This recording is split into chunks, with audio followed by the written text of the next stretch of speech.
Ross Murray with Lakeside Commission here.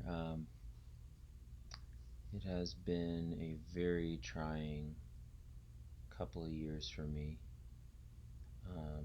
year and a half. So,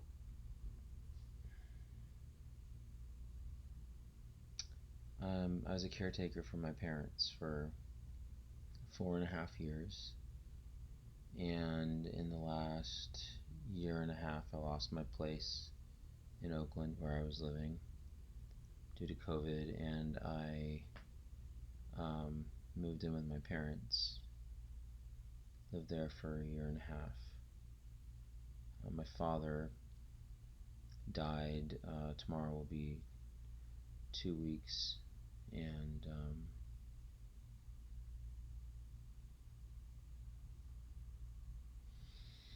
he was a really amazing person. He was a Baptist minister, and then he went into the Air Force where he was a conductor of a band, and then he became a doctor. And he lived a good life. He was an incredible person. I miss him deeply, deeply, deeply, deeply. And he was a diabetic, and he used to sneak sugar and stash it under the bed, and yeah, and it did him in, and it's heartbreaking. Um, he still lived a really long and amazing life. It's just very sad. I thought I would get a lot more time with him. I'm sorry to everybody on the channel, the YouTube, the Facebook, and the Instagram. I've been MIA for a couple years now, so I'm really sorry about that, guys. I really am. There just hasn't been anything to report, and I stopped playing for 2 years, so it was really hard. I tried to convince myself that I would be better off being a writer, so I went to a writing school, learned to write novels and stories, and did really well. And I found myself sitting behind a desk with all these ideas for music in my head, and just wondering what would happen. And the kicker was when my father died, and I just thought, my God, what am I doing with my life? This isn't a way to live.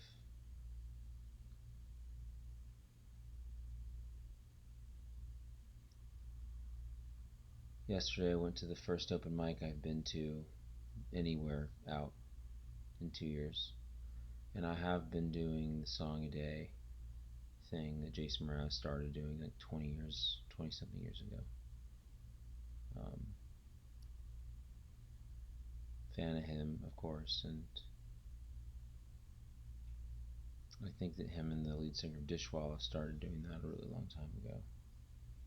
And about 15 years ago I decided to take it up. So I've been doing that every day for about 15 years.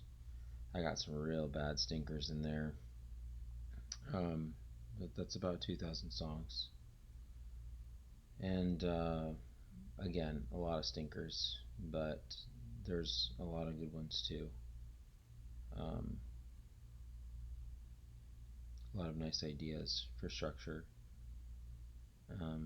Always good to start the songwriting process on a guitar, or on a piano, of course. So some people argue it's better to start on an acoustic. I don't have an argument for that one way or the other. I'm just processing right now, and I'm sorry that the screen looks fuzzy and filtered. I'm in a hotel, so it looks fuzzy and filtered. And just to talk about my father wanted to be in the Air Force. That's where he was happy. That's where he was most happy. And he was most happy there because he had the opportunity to conduct music, to conduct choirs. And he loved that so much. And my dad's from Texas, Marshall. And my mom's from pretty much all over the country. She's spent time born in Houston, and spent time in Ohio and Indiana and Michigan, and then went back to Texas, to Baylor, where she and my father met. So it's a huge loss, and I'm not there yet. I haven't processed it yet. Not completely. It's too much. It's too much. But there's no but. There's really no but at all. And there's a guy on here, and he wanted me to cover a song. And it's taken me 2 years to get to the place where I am finally going to be covering a song for him. And he asked me to do this a long time ago. And I just want to first off say I'm really sorry that it took me this long, corberator, to get back to you. I just replied to your reply today. And so it's kind of where it is. It's kind of where I am. It has been a very, very, very, very rough go of things. So I'm moving back into it, and I just need to say that no matter what you're doing in life, if you don't love what you're doing, if you somehow believe that avoiding it is going to make it better or go away, if you somehow believe that not doing what you're meant to do is going to improve your life, under the guise of some joy that you've not yet discovered, you are sorely going to be mistaken every single time. And for me, that looks like writing a song a day, and being there for my father. See, because whatever joy you have, whatever your joy is, when you follow it, then other things come for you too, that are there for your family, that support your family in love and in contribution and connection. And I say that for a very simple reason. We're a hodgepodge family. We really, really are. We're like part Native American, part Jew, and then we've got this Scottish, Welsh, English thing going on. So it's it might be Scotch Irish, doesn't matter. I don't know. No offense to Irish people, but nobody is offended by Irish people. They're the most beloved people on the planet. So there's no offense to be made there. And I do think that it's a very good point that everybody wants to be Irish. And since I don't know, I'm not going to say that I know when I don't. So that's kind of where things are for me today. My hair's wet. I'm sad. Picked up a guitar. I went out and played for the first time in 2 years an open mic yesterday, a couple of songs I wrote 10 years ago. And I'm here because every day I would get up and write a song. And every day I would write a song, Um, and for the next couple hours at least, usually it would carry like about half the day. I would feel really amazing. Like this wind sort of would sweep me up. And I would get to share things with my father. I would get to share about religion, and I would get to share experiences of religion with him since he used to be a Baptist minister. And just that period of time to write one song, no matter how bad, no matter how strange, no matter how obtuse even to my own personal understanding of what the song was supposed to be about, it did not matter.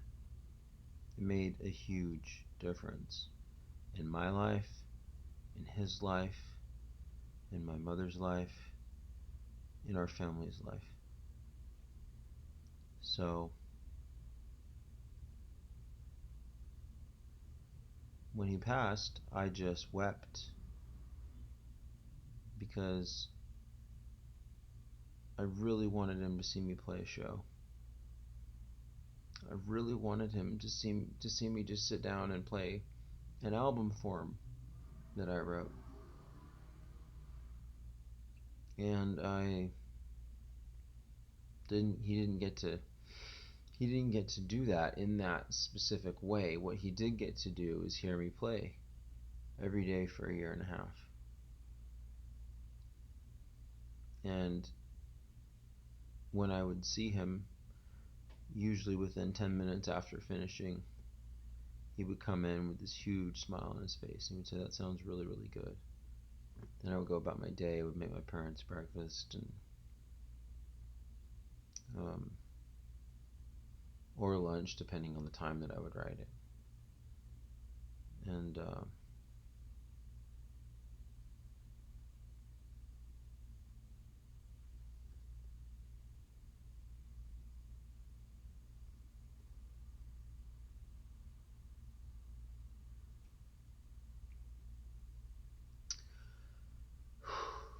okay. I miss him dearly. I love him to death. He's an amazing person. And I'm just gonna play this because it's not exactly completely fitting with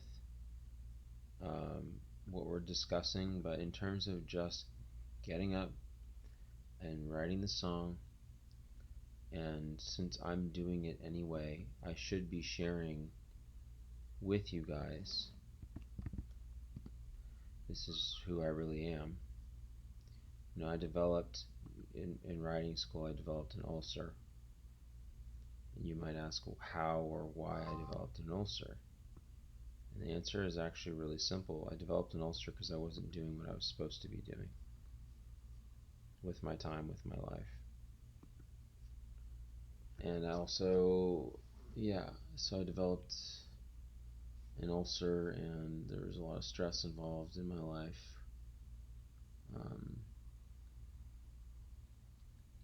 And I think that a lot of things right now, personally, I think a lot of things could be done a lot better than the way that they're being handled in the world.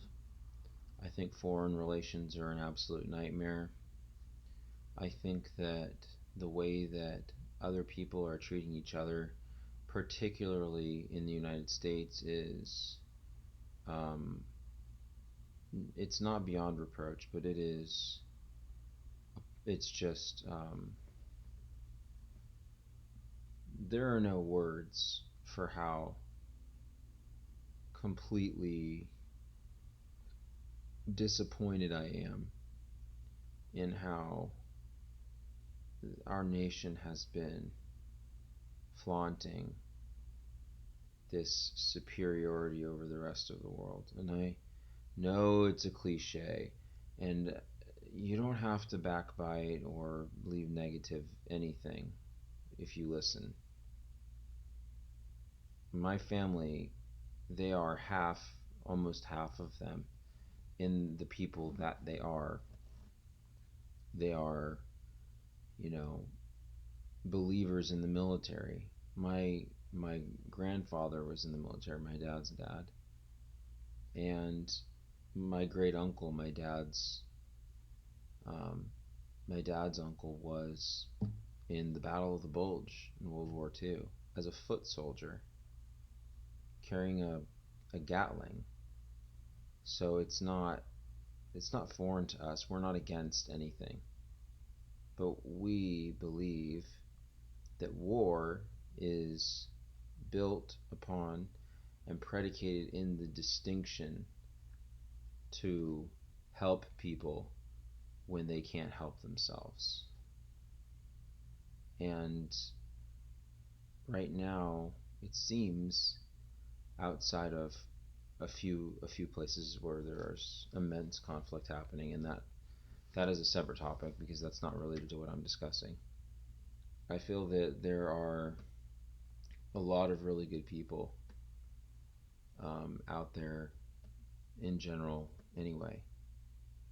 And it breaks my heart to see all of this. It just breaks my heart. And I don't believe that anybody can look another human being in the face without feeling some form of shame or guilt or something in that ilk, or without some kind of a knowing inside themselves that going to war, particularly war that they'll say is to free other people, except for the war with Ukraine, because that's an exception. I think that there are probably somewhere in the neighborhood of 1 billion people on the planet that don't buy that, and I'm one of those 1 billion people. And I don't think that that's a small number. I don't believe that being a part of the 16, percent of the world, that thinks that there are too many wars being fought. 1 in 7 is a lot of people. That is a lot of people. And week before, not like it matters, but it matters, My dad was there during Vietnam. He didn't have to fight in the actual war, though. Because he was a conductor, he was not allowed to fight. So he knew how to fly because he was in the Air Force, but he didn't have to fight. And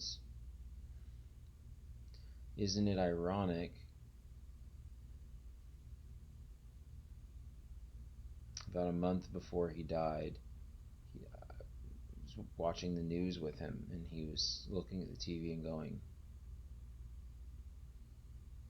they just don't understand. They don't understand. And it was really heartbreaking. And I knew exactly what he meant. There's so much of that.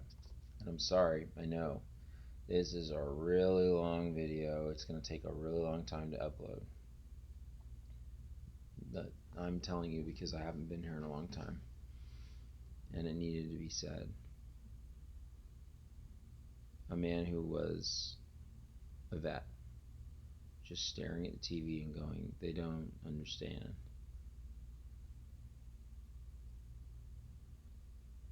And so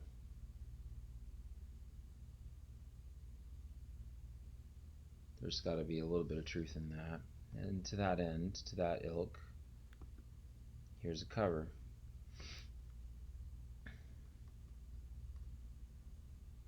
Alright. Now, just to clarify for y'all, I am not playing this the way that this group would play the song, because I would like to establish that if I hear a song a certain way, I make the song that way. even if it's already been made before. If it's got very intense pieces to it and very staccato elements and movements, I am going to probably write something that is the opposite of that song in order for people to let it breathe and see another piece of it. If it is very peaceful, I'm probably going to write something very different in order for other people to get to see another piece of it. That isn't to be antithetical. It isn't to say, look at me. It isn't to try and wow people. It's because whatever I hear inside of it that needs to be said is what I make. And that's it. Okay, I've missed you guys very much. Let's try this, see what happens. Okay.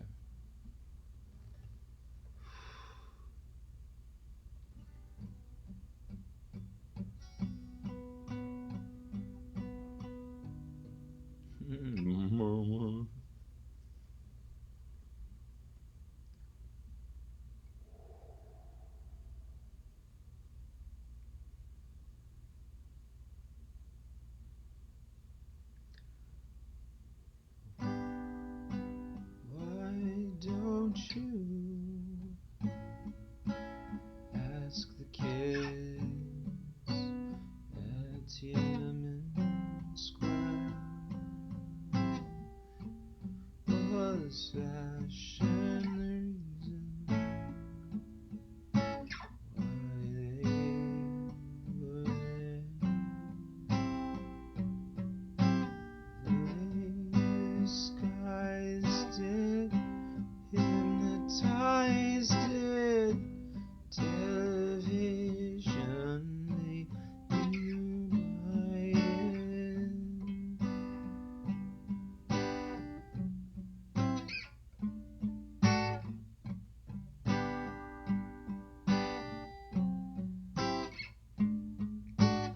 I'm just sitting in my car waiting for now.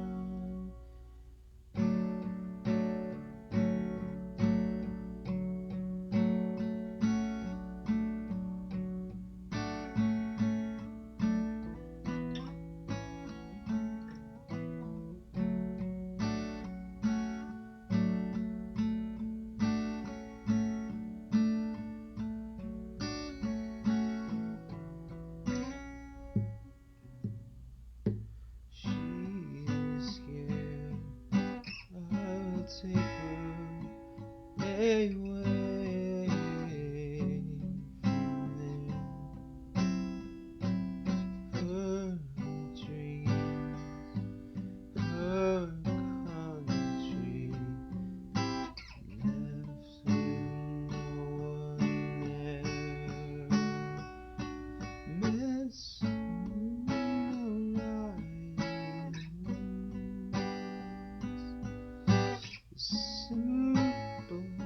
simple-minded propaganda, Jesus blinded.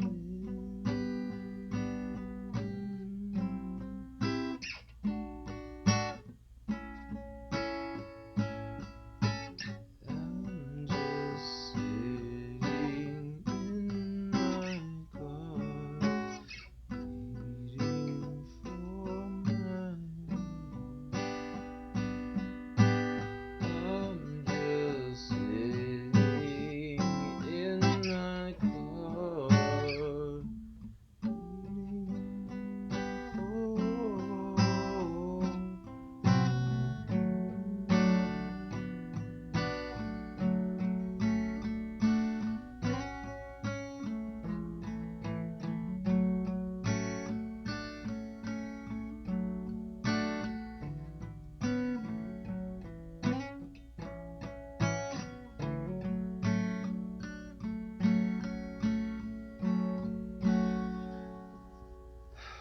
I'm just gonna scroll because I have to scroll.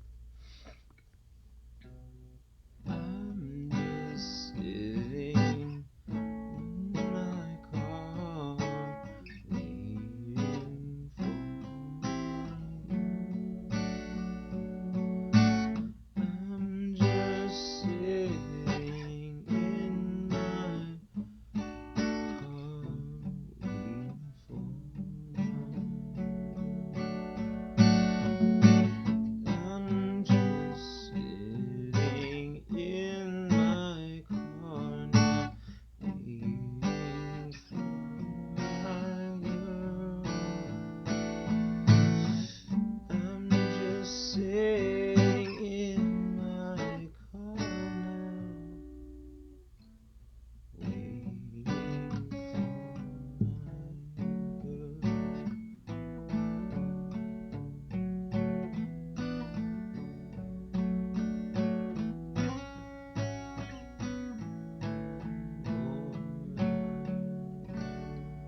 Okay, guys, so that's pretty basic.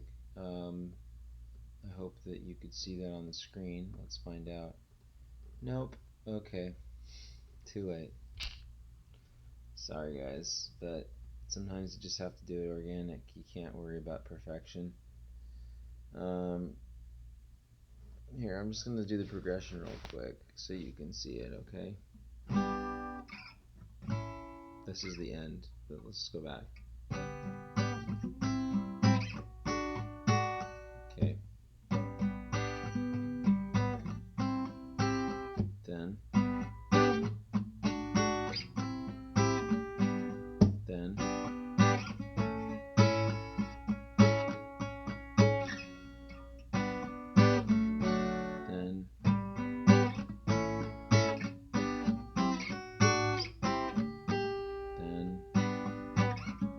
I'm just remembering it.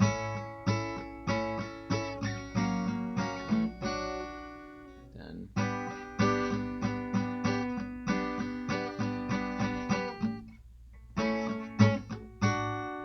At the end.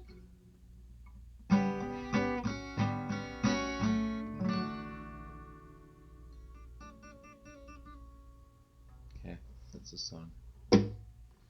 Alright, I'll be back. I am back, but it feels good. It feels good to be back. You know, you don't want to be old and crotchety or anything like that when you get older, and you don't want to have any regret over the life that you've lived. You want to be proud of who you are. You want to give yourself permission to be the best person you can be. I've never even told you guys the story of this guitar. I'll leave on that note, okay? I played a backyard barbecue. And in the backyard barbecue, there you go. In the backyard barbecue, played a show. Some guy gave me his number. Everybody I knew, everybody I played with said, don't call him, don't call him, don't call him, don't call him, don't call him, don't call him. You know, you can't do that. You don't know what you're doing. You don't know what you're up against. You don't know who you're talking to. Blah, blah, blah, blah, blah, blah, blah, blah, blah, blah, blah, blah, blah. I wound up recording and mixing and mastering 3 songs with that guy. And he used to run a studio where GNR and the Eagles used to record. So maybe sometimes it's not about doing what you think is safe. Sometimes it's just about doing it because, you know, when you meet people in the world, they're only there for a certain amount of time. They're not going to be there forever. They're only going to be there as long as they're there, and you have no idea how long that's going to be. And neither do I. And nor does anybody that tells you that they do, because they don't. So, okay. Much love. Bye.